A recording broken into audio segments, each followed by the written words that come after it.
And then she says to me, I'm gonna treat you like a door and slam you. Oh, wait. We're recording. Oh. What is that? It's disgusting. I was about to say that, like, look at this. It's like the unholy wrath of God. It's like Spider-Man 3.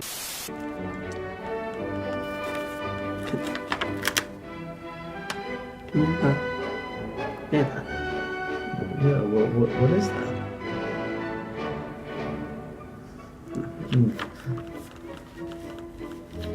Wait, aren't we supposed to be doing something? I think it's Viva Voce time, man.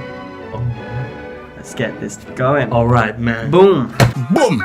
So, my name is Matt Houston, and this is, Chris Collins. and today we're going to be answering some questions for the Week 8 Viva Voce. It's just us two, so we've added a selection of our own questions as well. The first question is, what have we done this week? What have we done this week? Well, we have been in technique classes with Hayley and Stevie and stuff. Yeah, We've been going over ballet and jazz. yeah, and ballet lessons have been focusing on Romeo and Juliet's sequences, the dance sequence, and Preparing that all for the Winterfest. yeah, And getting ready for assessments as well, because we're getting ready for our ballet assessment. Hayley's one.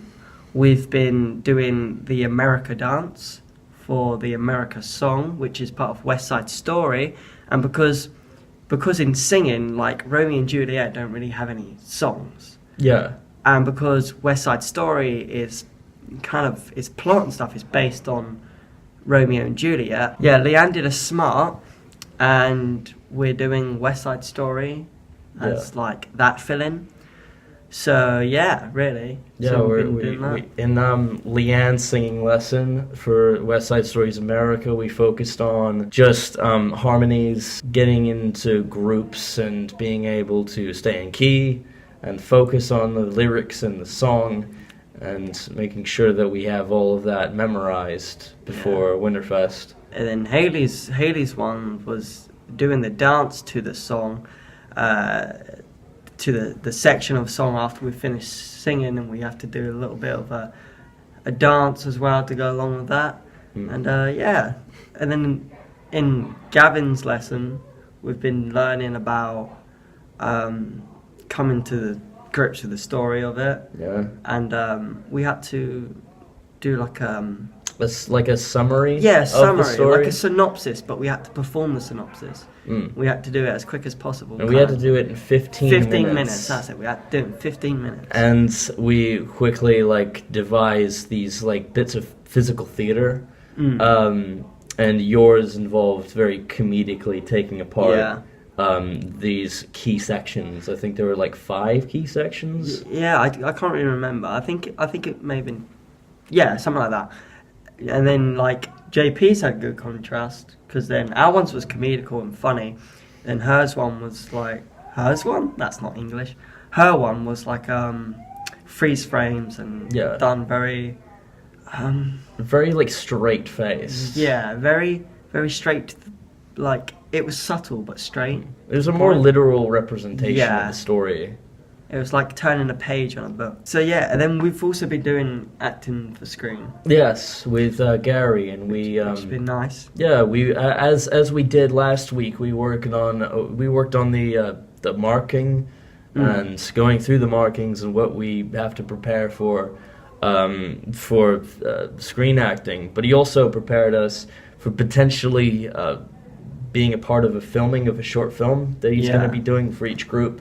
So for each group, it's going to be 10 minutes per short film. I'm looking forward to that, actually. Yeah. I wanna. He also said to us, the more we focus in class, the more we perform in class, the class is now, the bigger of a role we will have within the film. Yeah. Because I think, I've seen him on his notes. Okay, this is a little theory. Okay, I reckon he's got a little point system. He's putting down little notes for us all, kind of thing. He's marking us on a certain point scale. Whoever's got the most points after that because I've seen him do it, kind of thing. I think whoever's got the most points gets like the lead or something like that. Yeah, and the more he says, "Oh, it's excellent," "Oh, it's good," the better the chances for each person, and the better the mannerisms too. Because in the lessons he gets us to sort of do like different variations of going through the markings. So so for ours, he had us put down our coats and then kind of look around the place, notice that the TV's on, turn that off, and walk over to the chair to find the remote. Oh yeah, and also look at the mirror as well. Yeah, look yourself in the it's mirror. like, oh, you look like garbage, and then Drink. And then you drink, and then taking that and putting different mannerisms and emotions to it. Scenarios, adding that to it. So yeah, basically what we've been doing for this week is just getting ready for the Winterfest, getting ready for assessments, just setting up for that basically. Yeah. Get our first big term workload out the way. Because even within the last term, with like the introduction and stuff, before half term, even that was all building up to the Winterfest in some ways. Especially Gavin's just learning the Romeo and Juliet lines and everything else. And also Leanne preparing us for the Christmas songs as well. Yeah. Because we're going to have to... She actually warned us this time, unlike last year. She didn't even warn us at all. Alright. How will it help with the overall aims for this term's units? Well, like I said, like everything we've been doing for this overall term is the Winterfest. That is literally the name of this term, Winterfest. Yeah. On our WordPresses and stuff. So we have to look good on stage, We have to have something to perform, and that's what this term's been about. So like when we go on stage, we do look good with what we've got, and we have something to perform. Yeah, and also go ahead. We've been doing Michael Jackson Beat It with Cam as well. Oh yeah, we completely yeah. forgot to mention that. That's a reference to question 1. And that also adds to my point I was going to make, how it helps, like, both Gavin's lesson and Cameron's lesson for Beat It both really help with my memorization. Because my aim for this term overall is to improve my memorization. That's a good one, man. And that both lessons are incredibly helping with the memorization. It's gotten better over the course of like a few months. So just keep at the dancing and the choreography, and also learning Romeo and Juliet's basic story. Yeah. Being able to summarize that in just a minute within creating it for 15 minutes. Yeah. That also helps build up the basic story of what you're doing. So you're doing your lines for Romeo and Juliet, and you know what's going on. Yeah. And so that helps with memorization. So you're it helps understanding. character as well. Yeah. And because if you know the story and stuff and the synopsis, you know what your character's going through at that moment, feeling, kind of, it gives you like given circumstances. Exactly. So yeah, it's going to help us do the Winterfest and have something to perform. We've been kind of like just going over things, mostly in the Beat It one with Cameron. We've just been doing Michael Jackson's Beat It, and we've been refining it. I think last week they picked a Michael Jackson, but they picked like a few Michael Jacksons because everyone was good. But we've just been going over that, so then by the time the Winterfest comes later on in this term, we're going to go on stage and we're not going to make fools of ourselves, We're going to go out there, the audience is going to enjoy it, and we feel like we've learned something. But going on with what you were saying about memorization, I think, compared to last year, my memorization's got better, because last week or something, but we was doing our pronoun scenes, and I'll admit, I left learning my lines to like the last minute. Yeah. And I got them all down and done, like that. I looked at the script like fully, probably like 5 times within that one session. And then since then, I didn't really have to pick it back up.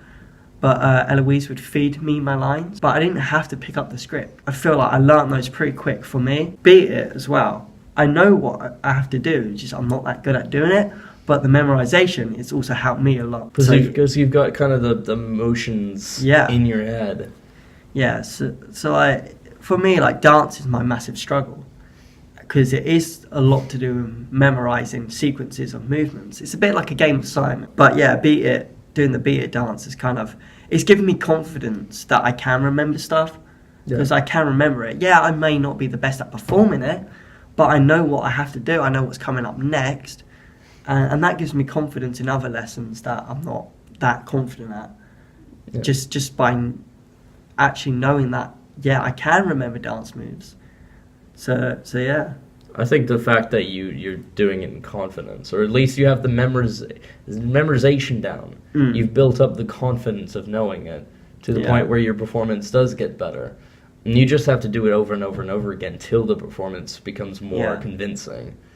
That's all you really need to do. So, on to question 3. What ideas, tasks, or theories can you take from one lesson and apply to another? Let's start with the big elephant in the room with this one. Singing and Haley's lesson. Because we're doing the singing, the song. Yeah. We're singing the song for America in West Side Story. We're singing that in Haley's lesson. We're learning how to sing that, and we're doing the harmonies for that. And then in Haley's lesson, we're learning a dance section to it. So after we've finished singing, we'll go into this dance section.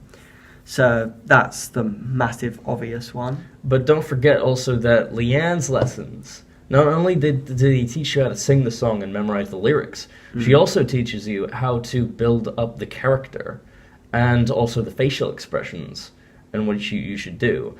Which Cameron also tells us to do in Beat It. Yeah. When we do the Beat It, about the facial expressions. And when I asked if we should mouth the lyrics, he said only do it for the chorus.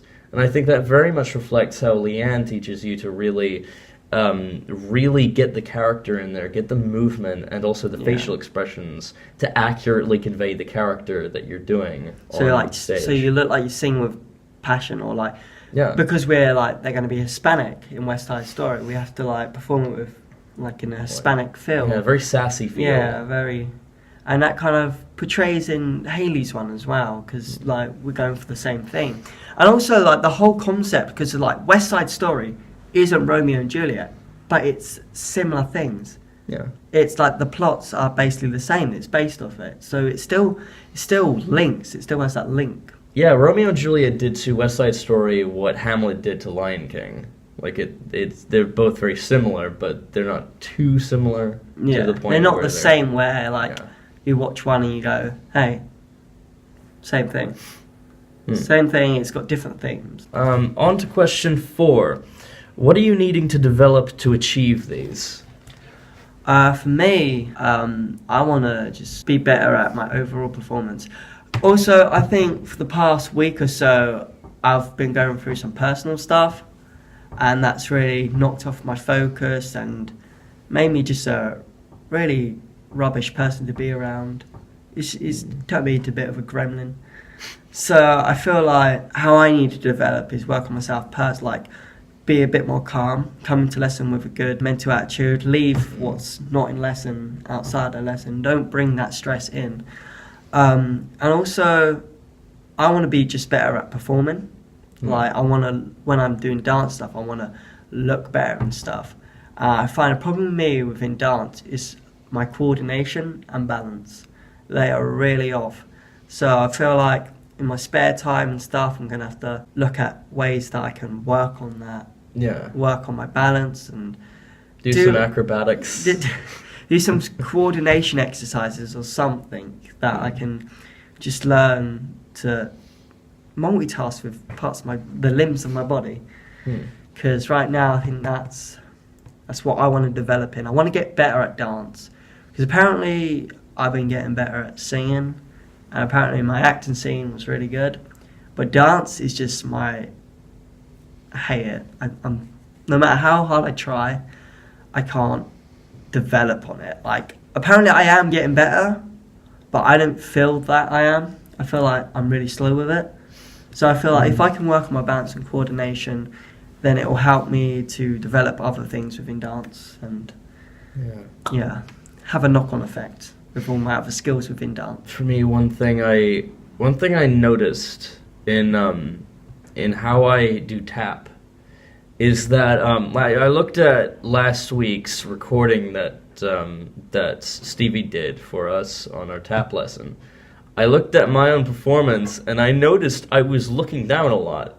I was looking down at the person in front of me. I think it was Sophie. And the entire time, I never looked confident at all. I never looked like I'd memorized or knew what was going on. And that all had to do with I just didn't memorize it whatsoever. I didn't listen properly, and I always just looked at the person in front of me. Yeah, I think that's a habit that quite a lot of people share, because I do that a lot as well. Because I mean, it's just convenient, you know what I mean? Yeah, because you're like all the way in the back or the middle. So I think some way we can develop is by not relying on other people so much. And looking because at the I feel like you recordings, can do it on your own. Yeah. You just need It's like when you're reading off a script kind of thing. When you keep going over your lines on the script, you take away the script, you're still going to struggle. No matter how many times you read your lines of the script and read through the script. And it's also you're still going to forget it. And it's also to do with like reading it with conviction too.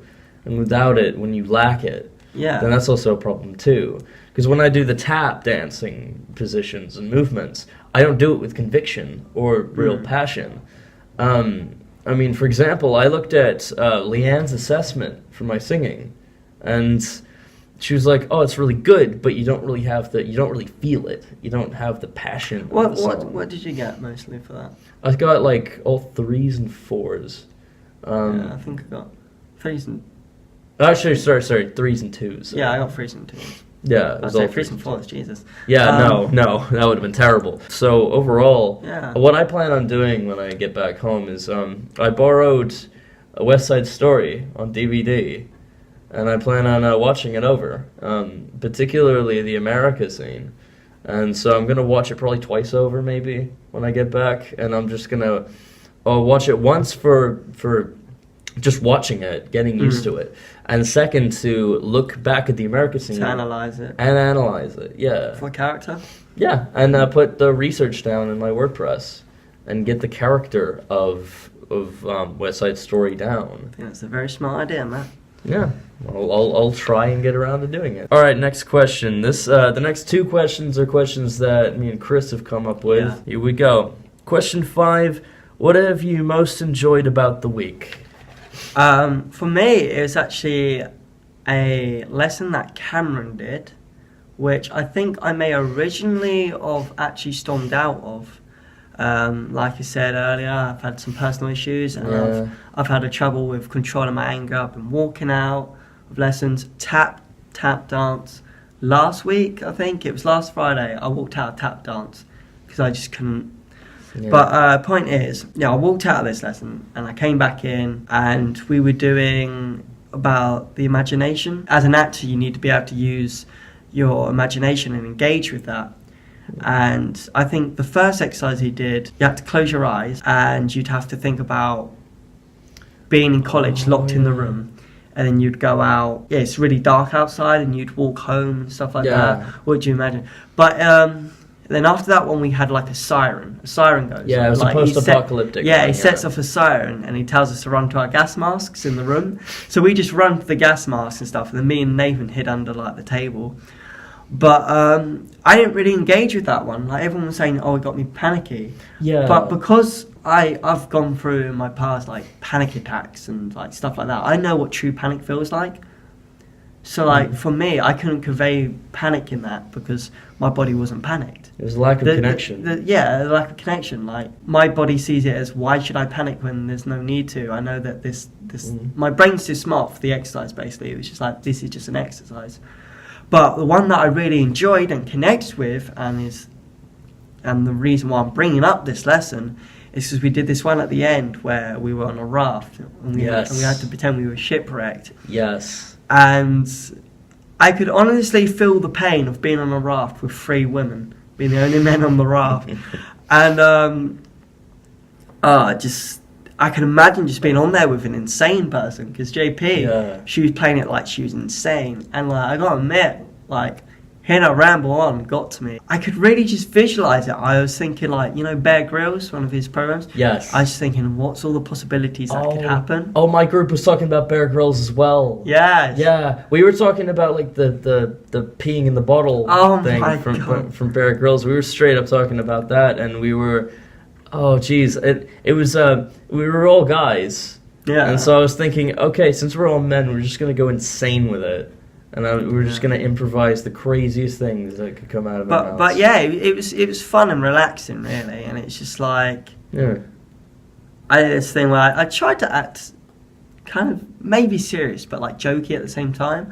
Like, I don't know, it just got me thinking about a lot of different concepts, because I'd switch from being a jokey character to like, all right, guys, we need to get our food and stuff. We need to find a way how we can survive on this raft.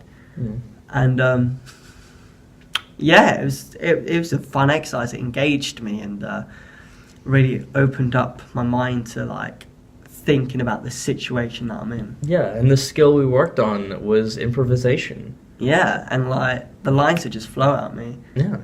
And usually I find that my improvisation, people say that I got good at improvisation, but personally for me, I don't feel like I do. And that kind of opened me up to the fact that maybe my improvisation isn't as bad as I once thought. No, it's good. Just need you need to work on it with more people, definitely. So what did you enjoy then? It was kind of a mix of yours and Gary's screen acting lesson. Oh, the marks. Yeah. Yeah, that was fun as well. I had a lot of fun with it because during the one part where he decided to add the scenarios and the emotions tied to the scene that he set up for us. When I had to come on, and he said to me, okay, so imagine you've just had like the most toughest day of work. It was the worst day of work. You're coming back and you're just angry. You're like really mad, and then you start seeing all this complete mess and everything that you're seeing in this flat just makes you worse and worse and more angry. It's you every time you come to college, isn't it? Yeah, more or less. And every time I come back from college too, it's just I feel terrible. It's like the scenario he gave me was just basically like, oh, yeah, you've gone through a breakup and then you're just depressed. And I was just thinking, oh my god, kind of relatable to my situation. I thought it was just like, my god. It's like I could act it because it was how I was feeling, kind of thing. I knew how to act it. But Gary knows you too well. Yeah. Already. It's like he already sees into our souls and giving us our scenarios.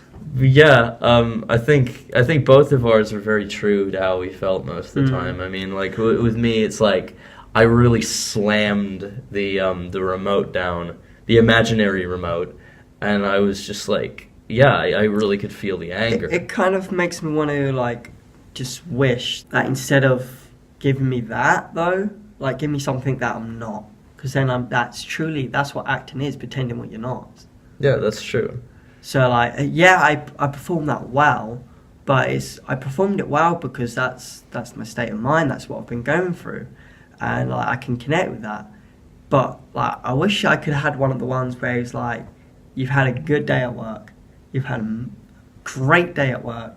You come in and you're just like all happy. It's just a coincidence that you keep getting. Yeah, it's just like a weird coincidence that's just going on. But like, I would have liked just that happiness. But like, yeah. All right, final question that we have. Question 6. What have you found the hardest about this week? Dealing with my anger. And also the focus and lessons as well. Focus and lessons. But yeah, that's been my main thing. Just dealing with personal issues and just dealing with my own mind and just having the motivation, confidence and self-belief. But like, if I'm going to say what lesson have I struggled most with, it's still dance. Not so much, I don't say ballet has been my struggle, but like tap dance, we were supposed to have it today, but obviously we haven't because no heating. It's too cold. There's no heating other than like in here or like anywhere we're not doing practical stuff. So yeah, just like the dance stuff, really. Yeah. It's like, so tap dance. Tap dance is my all-time just worst. Yeah. I feel like I can't tap dance for crap. And then Hayley's dance yesterday, I got slightly triggered in that. Because again, it's just the self-confidence. I felt like I was doing it. I didn't have a line to dance in, basically. Oh, And I just felt like I was the one just there, kind of thing. I didn't feel in time with anyone or anything like that. And yeah. it really just, I kind of know it, but it really knocks me down further than I was. So I feel like Same. just dance has been my struggle, because it just plays on the anxieties and stuff that I already have, and then it makes focusing the lesson hard. It's kind of opposite for me in a way, because tap dancing is my favorite. Yeah. Though I still struggle with it, but it's still my favorite. Ballet is the one I struggle with the most. The first few lessons I had with ballet were fine, but now it's been recently I've had a huge struggle with ballet, and it's to do with the balancing. My balance is horrible, and it hasn't improved whatsoever the last few weeks. No matter how much Stevie may say, "Oh, it's improved." No, it hasn't. Yeah. It's like especially frappe, I believe. Frappe, yeah. Yeah, it was the frappe that really gets me, because I don't. The frappe gets me. Yeah, because it's a lot of kicks and keeping it straight. Yeah, the frappe is really weird, because you're like, especially when you have to do the raising, because it's like a little arrow, isn't it? Yes. It's like a little flick arrow, and then you have to raise your leg, and then like kind of put your leg in front, behind, in front, but And it seems it's weird. It seems largely undecided whether you keep your your legs straight or otherwise. I find the arm work also like, it's hard to get down precisely, and that's the thing I have the most. And the difficulty thing is, with. we've learned more moves now, so then we've got all these new terms and stuff, and I get them mixed up. And the thing is, that's screwing me over for my reflections as well, because after our last session with Stevie, I went to Stevie and I said, "Look, I haven't done my ballet reflections for the past 3 weeks because I have no clue what exercises are what." You could potentially look up ballet movements on Google. That is exactly what Stevie told me to do, and she's going to write a list and stuff, so I kind of solved that problem, but like, yeah. No, I have the same problem as well with reflections and writing ballet, because I can't remember the movements So whatsoever. like, let's talk about screen acting. Yeah. What do you find hard within screen acting? Not much, honestly. I guess it's finding the character that's the hard part. Yeah. The actual marks, they're easy once you've like found the starting point. Then that's fine. That's the easy part. For me, and it's the one that I'm good at dealing it out, but I'm not good at receiving it. And it's like, he allows us to distract our classmates when they're doing their thing, because that's what happens on film sets. And I'm good at just like giving the comment. So when they turn around, I just say something perfectly comedic timing, and they turn around, and it's hilarious.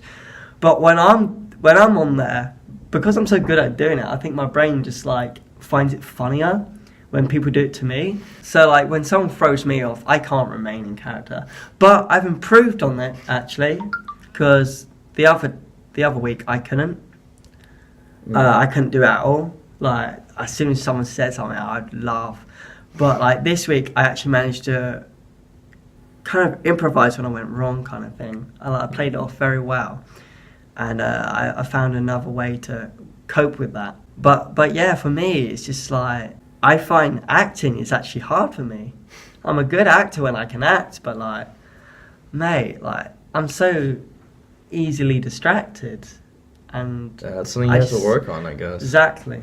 That's what I find hard within screen acting. So yeah, this has been Matt Houston and Chris Collins. And why did I point at you? I don't Chris know. Collins. So see you later, Arrivederci. Wait, lemon squeezle, my dudes. Lemon squeezle. Easy peasy, Squeezy. lemon squizzle. Oh yeah. Boom. Boom.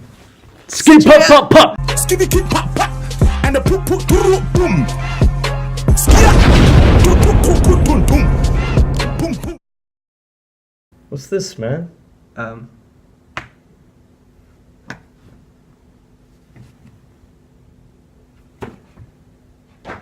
Well, whatever they were, not our problem.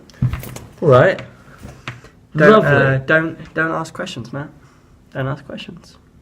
You may find that questions lead to some unsettling answers. That's what my dad said when he beat me.